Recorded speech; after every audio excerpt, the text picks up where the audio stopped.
कैसे आप लोग? बढ़िया। ओके, बहुत बढ़िया। आज हम लोग पढ़ने वाले हैं पास्ट परफेक्ट टेंस। ठीक है, तो पास्ट परफेक्ट टेंस थोड़ा सा टफ है, लेकिन आप आसानी से इसको समझ सकते हैं। बच्चों, सबसे पहले देखना है कि पहचान, मुझे इसको पहचानेंगे पहले कि क्या ऐसे हिंदी के वाक्य में रहते हैं जिससे हम लोग पहचान लेते हैं कि पास्ट परफेक्ट टेंस है। तो पहचान में हम लोग देखेंगे क्या कि इन वाक्यों में जो वाक्य होंगे, इन वाक्यों में विन वाक्यों के जो क्रियाएं होंगी, क्रियाएं जो होंगी, क्रियाओं यानी वर्ब्स जो होगा के अंत में क्या लगा रहेगा बच्चों? चुका था, चुकी थी, चुके थे, और आपका मिलेगा उसमें या था, ये थी, ये थे, आदि आदि शब्द आते हैं। इतना तो आपको याद रखना है, ठीक है।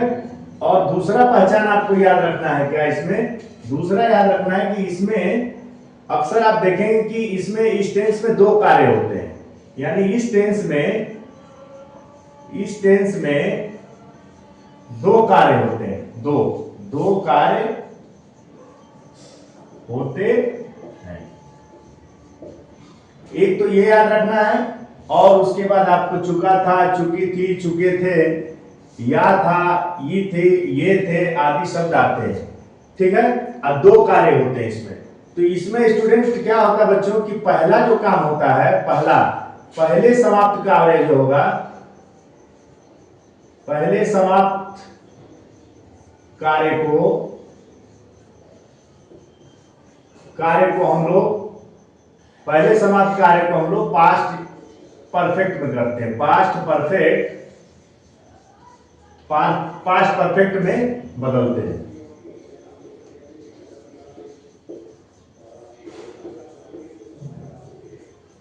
अच्छा, दूसरी बात यह है कि इसमें दूसरा कार्य जो होगा, दूसरे समाप्त कार्य को, दूसरे कार्य को लिख देते हैं। दूसरे कार्य को पास्ट इंडेफिनिट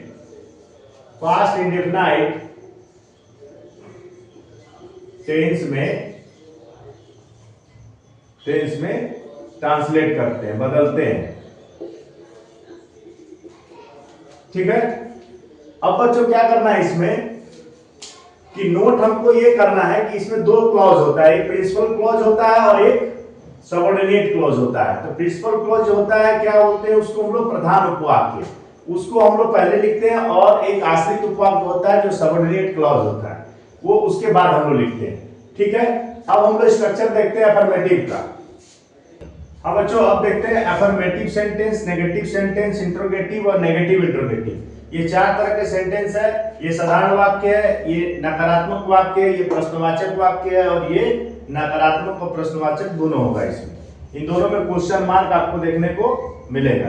इसका स्ट्रक्चर हम लोग देखते हैं क्या है। अफर्मेटिव सेंटेंस में आपको सबसे पहले तो सब्जेक्ट भरना है, ठीक है। उसके बाद आप क्या करेंगे? हैड। उसके बाद क्या करेंगे? वर्ब का थर्ड फॉर्म। उसके बाद आप डालेंगे ऑब्जेक्ट। अब यहां पर क्या है कि यहां पर फिर आप बिफोर और आफ्टर, बिफोर या आफ्टर,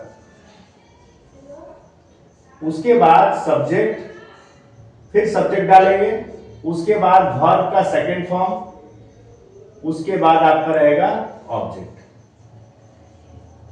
ठीक है बच्चों। इस तरह से हम लोग इसको करेंगे। पहले सब्जेक्ट हो गया, उसके बाद आपका हेड हो गया, वर्ब थर्ड फॉर्म हो गया, उसके बाद ऑब्जेक्ट, उसके बाद बिफोर आफ्टर, उसके बाद सब्जेक्ट, उसके बाद वर्ब सेकंड फॉर्म, उसके बाद ऑब्जेक्ट। ये है स्ट्रक्चर अफर्मेटिव सेंटेंस का। नेगेटिव सेंटेंस का क्या होता है? एज इट इज आप सब्जेक्ट ही यहां लिखेंगे, हैड आप उसी तरह से डाल देंगे, उसके बाद यहां पर नॉट का यूज हो जाएगा, यहां नॉट, उसके बाद वर्ब का थर्ड फॉर्म, उसके बाद ऑब्जेक्ट, ठीक है, ऑब्जेक्ट, उसके बाद बिफोर आफ्टर, पहले के लिए बिफोर लगाएंगे और आफ्टर के लिए बाद में लगाएंगे, ठीक है, बाद के लिए आफ्टर लगता है, उसके बाद सब्जेक्ट, उसके बाद वर्ब का सेकंड फॉर्म, उसके बाद ऑब्जेक्ट। ये हमने ऐसा क्यों लिखा है? इसलिए क्योंकि ये जो है वो पास्ट इंडेफिनिट टेंस है, यहां लिखे हैं पास्ट इंडेफिनिट टेंस में बदलते हैं, यानी जो सेकंड कार्य होगा सेंटेंस में, दो कार्य होते हैं, एग्जांपल से हम लोग देखेंगे, उसको हम लोग पास्ट इंडेफिनिट में करते हैं, और उसके बाद ये जो रहता है आपका पहले जो कार्य हुआ रहता है सेंटेंस में, उसको पास्ट परफेक्ट टेंस में। उसी तरह से हम लोग इंट्रोगेटिव सेंटेंस में क्या करेंगे, हैड पहले कर देंगे, यहां हैड, उसके बाद सब्जेक्ट, अगर नेगेटिव होता तो नॉट लगा देते हैं, हैड सब्जेक्ट, उसके बाद हम लगाएंगे इसमें वर्ब का थर्ड फॉर्म, उसके बाद ऑब्जेक्ट, उसके बाद बिफोर आफ्टर, उसके बाद सब्जेक्ट, उसके बाद वर्ब सेकंड फॉर्म, उसके बाद ऑब्जेक्ट। नेगेटिव इंट्रोगेटिव में क्या करेंगे, इंट्रोगेटिव भी है नेगेटिव भी है, तो सबसे पहले हैड, उसके बाद सब्जेक्ट, उसके बाद नॉट, उसके बाद verb third form, object, before after, before after के बाद सब्जेक्ट, वर्ब सेकेंड फॉर्म, उसके बाद ऑब्जेक्ट। इतना ध्यान में रखना है, ठीक है स्टूडेंट। अब इससे संबंधित हम लोग एग्जाम्पल देखते हैं, जैसे मैंने अपना पाठ याद कर लिया था, मैंने अपना पाठ, मैंने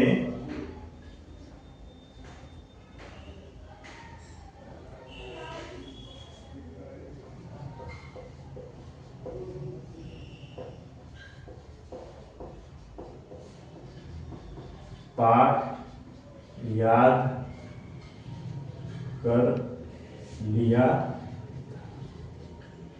ठीक है, ये लिया था, मैंने अपना पाठ याद कर लिया था। इसको हम लोग कैसे चेंज करेंगे, इसमें एक ही है, इसमें दो कार्य नहीं, एक ही है, मैंने अपना पाठ याद कर लिया, तो इसको हम केवल पास्ट परफेक्ट में चेंज करेंगे। इसमें एक ही काम है, हम दो काम का बताएंगे अभी, एक ही काम है। तो मैंने अपना पाठ याद कर लिया, तो क्या करेंगे, I had learned my lesson, इसको हम लोग आई सब्जेक्ट कर देंगे, ये सब्जेक्ट है, उसके बाद हैड, और याद करना क्या होता है, third form learned, I had learned my lesson, ठीक है। या फिर इसको हम लोग ऐसे भी लिख सकते हैं, I had studied, I had studied भी लिख सकते हैं, I had studied my lesson, या फिर हम लोग इसको आई हैड मेमोराइज्ड भी लिख सकते हैं, आई हैड मेमोराइज्ड, ये तीनों यूज कर सकते हैं, ठीक है। मैंने अपना पाठ याद नहीं कर लिया था, क्या हो जाता, आई हैड नॉट, यहां नॉट का यूज कर देते, आई हैड नॉट हो जाता है यहां, आई हैड नॉट लर्न्ड या फिर स्टडीड या फिर मेमोराइज्ड माई लेसन। क्या अपना पाठ, क्या मैंने अपना पाठ याद कर लिया था, क्या अगर होता है यहां पर तो क्या होता है, अगर क्या लिखा होता तो क्या करते हैं हम लोग, तो had I learned my lesson, ठीक है, had I learned, had I learned या स्टडीड या फिर मेमोराइज माई लेसन, ठीक है बच्चों। अब इस तरह से हम लोग इसको कर सकते हैं, एक बार फिर बताते हैं, मैंने अपना पाठ याद कर लिया था, ये सिंपल पास्ट में है, लिया था लगा हुआ है, सब्जेक्ट देखेंगे, और इसमें यूज में आपको बता दें कि इसमें जो भी सब्जेक्ट होगा, सिंगुलर, कोई भी सब्जेक्ट होगा, सिंगुलर या फिर प्लूरल, चाहे आपका आई हो, ही हो, सी हो, इट हो, वी हो, यू हो, दे हो, सबके साथ हम लोग क्या यूज करेंगे, हैड का ही यूज करेंगे। क्या यूज करेंगे? सबके साथ हम लोग हैड का यूज करेंगे, यही हैड सबके साथ लगेगा। ठीक है, अब हम लोग नेक्स्ट एग्जांपल देखते हैं इसमें। हाँ बेटा, मैंने अपना काम समाप्त कर लिया था। मैंने अपना काम समाप्त कर लिया था, ये क्या आपको लग रहा है देखकर? ये आपको लग रहा है कि समाप्त कर लिया था यानी भूतकाल में, यानी पास्ट में खत्म हो गया काम। अब इसमें आपको सिंपल एक ही करना है जो पास्ट परफेक्ट में है। इसमें दो काम नहीं, एक ही काम है। तो इसको हम लोग कैसे करेंगे? मैंने अपना काम समाप्त कर लिया था, तो I had finished my work. I had, I subject लग जाएगा आपका, और आई के साथ पास्ट परफेक्ट में क्या लगेगा? हैड। आई हैड अपना काम समाप्त कर लिया था। समाप्त कर लिया था का मतलब क्या हो गया? पास्ट में फिनिश्ड। आई हैड फिनिश्ड, अपना काम समाप्त कर लिया। I had finished my work. Simple आप बना देंगे। ठीक है, आई हैव फिनिश्ड और माई वर्क भी बोल सकते हैं। उसके बाद कंप्लीटेड भी बोल सकते हैं, यहां पर आप कंप्लीटेड भी कर सकते हैं। ठीक है, उसी तरह से एक नेगेटिव हम सेंटेंस देखते हैं। नेगेटिव का, नेगेटिव क्या करता है? मैंने ताजमहल नहीं देखा था। मैंने ताजमहल नहीं देखा था, इसका मतलब क्या हो जाएगा? I had not seen the Taj Mahal. I had not seen the Taj Mahal. वो तो दूसरा काम आया ही नहीं। अभी एग्जाम्पल बताएंगे। I had not seen, I had not seen the Taj Mahal. ठीक है, इस तरह से हम लोग इसको बनाएंगे। नेक्स्ट एग्जांपल में, हाँ बच्चों, अब ये इंट्रोगेटिव का कुछ एग्जांपल है। Interrogative, interrogative, interrogative. ठीक है, 3 एग्जांपल्स हैं। क्या रमेश घर चला गया था? तो सबसे पहले तो या था यहां लिखे हैं कि इससे आप हम जज कर लेंगे कि ये जो है ये पास्ट परफेक्ट टेंस है। जिसमें चुका था, चूंकि ये लगा रहता है, या था, ये थी, ये भी देखने को मिलता है। क्या रमेश घर चला गया था? तो सबसे पहले देखेंगे सब्जेक्ट कौन है। सब्जेक्ट ये हो गया। अच्छा, क्या लगा हुआ है? इसका मतलब कि जो ऑक्सिलरी वर्ब होगा, जो सहायक क्रिया होगा, ये पहले यूज करेंगे, फिर रमेश का, फिर उसके बाद चला गया था के लिए हम लोग वर्ब का थर्ड फॉर्म यूज करेंगे। इसका मतलब इंट्रोगेटिव है तो ये स्ट्रक्चर लगाना होगा। Had, subject, verb, third form, object. अभी 2 कार्य की बात हुई नहीं है, 2 कार्य का एग्जांपल बताएंगे। सबसे पहले एक कार्य हो रहा है कि क्या रमेश घर चला गया था। इसका हम लोग इजीली कैसे करेंगे? इसमें पहले देखिए रमेश, RAMESH, रमेश लिख लिए सब्जेक्ट। और रमेश यानी कोई भी सिंगुलर हो, प्लुरल हो, आई हो, वी हो, यू हो, दे हो, इट हो, कोई भी हो सिंगुलर प्लुरल, तो उसके साथ हम लोग हैड का यूज करेंगे। तो हैड रमेश, उसके बाद चला गया था, क्या है? ये वर्ब है, तो वर्ब का थर्ड फॉर्म यूज करेंगे। तो क्या हो जाएगा? गोन। हैड रमेश गोन, कहां गया भाई? तो घर, ये ऑब्जेक्ट में हो गया, तो होम हो जाएगा। Question mark. इसी को अगर हम लोग नेगेटिव सेंटेंस में कर दें और इसमें कर दें, नेगेटिव सेंटेंस में कर दें इसमें, तो नेगेटिव सेंटेंस का स्ट्रक्चर केवल नॉट लगता है इसमें। ठीक है, तो इसका हम लोग क्या करेंगे? क्या मैंने तुम्हारी सहायता की थी। अब एक चेंज कर, क्या मैंने तुम्हारी सहायता की थी, इसमें नेगेटिव नहीं लगा हुआ है, इसमें केवल इंट्रोगेटिव है, क्योंकि नहीं है। क्या मैंने तुम्हारी सहायता की थी। हैड, तो क्या हो जाएगा? आई हो जाएगा यहां, इसके लिए हैड हो जाएगा। हैड आई सहायता की थी, ये क्या हो जाएगा? वर्ब का third form. Help, helped, help. Had I helped, तुम्हारी के लिए क्या हो जाएगा? यू। ठीक है, हैड आई हेल्प्ड यू। अगर इसी को नेगेटिव में नहीं लगाकर अगर करें, यहां पर नहीं, क्या मैंने तुम्हारी सहायता नहीं की थी, तो कुछ करना नहीं बच्चों, ये केवल आप लिखेंगे had I not. Negative interrogative क्या है? Had I not helped you, had I not helped you. ये इजीली हम लोग इसको कर सकते हैं। बच्चों अब थोड़ा सा देखते हैं, अब इसमें दो कार्य वाले, जैसे हम लोग बताए थे कि इसमें टेंस में दो कार्य होते हैं, ठीक है। पहले समाप्त कार्य को पास्ट परफेक्ट टेंस में बदलेंगे और दूसरे कार्य को पास्ट इंडेफिनिट में बदलेंगे। ये यहाँ ट्विस्ट थोड़ा देखना है। क्या लिखे इसमें, प्रधानाचार्य के आने के पहले अध्यापक चले गए थे। तो ये देखिए कि इसमें पहले काम कौन सा हुआ, अध्यापक चले गए थे, ये पहला। उसके बाद ये हुआ प्रधानाचार्य के आने के पहले अध्यापक जा चुके थे, यानी और टीचर्स चले गए थे। जब हेड मास्टर आए तो सारे टीचर जा चुके थे, ठीक है। तो ये पहले काम हुआ इसमें। इसका मतलब ये प्रिंसिपल क्लॉज है और ये सबऑर्डिनेट क्लॉज है। ये है प्रधान उपवाक्य, ये है आश्रित उपवाक्य। तो सबसे पहले इसको करते हैं। तो पहले जो काम हुआ रहता है उसको किस में बदलते हैं, पास्ट परफेक्ट में। बाद में जो काम हुआ किस में बदलते हैं, पास्ट इंडेफिनिट में। तो इसको हम लोग चेंज करेंगे किसमें, पास्ट परफेक्ट में, ठीक है। तो इसको करेंगे क्या, द टीचर हैड गॉन, ठीक है, सिंपल है। तो द टीचर हैड गॉन, ठीक है। द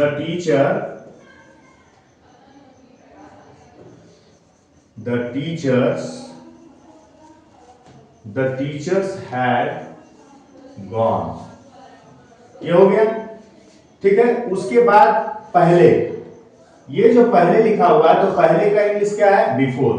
क्या लिखेंगे, बिफोर, यहां तक ठीक है। The teachers had gone before, प्रधानाचार्य के आने के, ठीक है, प्रधानाचार्य आने के। तो इसको हम लोग before the principal came, before the principal came, ये सेकंड में हो गया। यानी यहां से बिफोर द प्रिंसिपल कैम, ठीक है, वर्ब का सेकंड फॉर्म। तो इस तरह से हम लोग इसको यूज कर सकते हैं। अगर बच्चों ये लिखा रहता है कि क्या, अगर यहां पर लिखा होता है कि क्या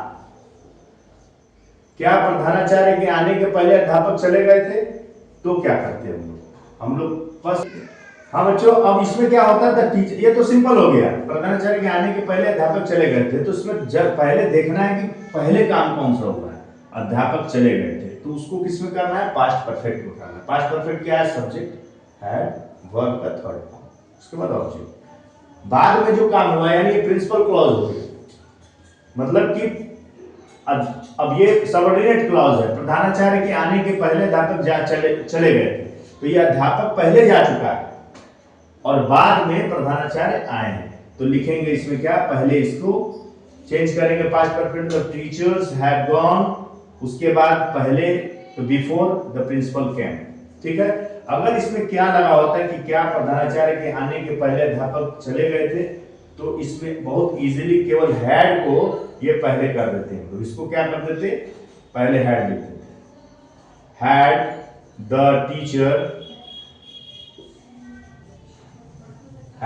teachers gone before the principal came। ये आसानी से इसको हम लोग चेंज कर सकते हैं। बस यही दो वाक्य इसमें देखना है। क्या देखना, पहले समाप्त कार्य को पास्ट परफेक्ट में बदलेंगे, दूसरे कार्य को पास्ट इंडेफिनिट टेंस में बदलते हैं, ठीक है। अब देखते हैं नेक्स्ट।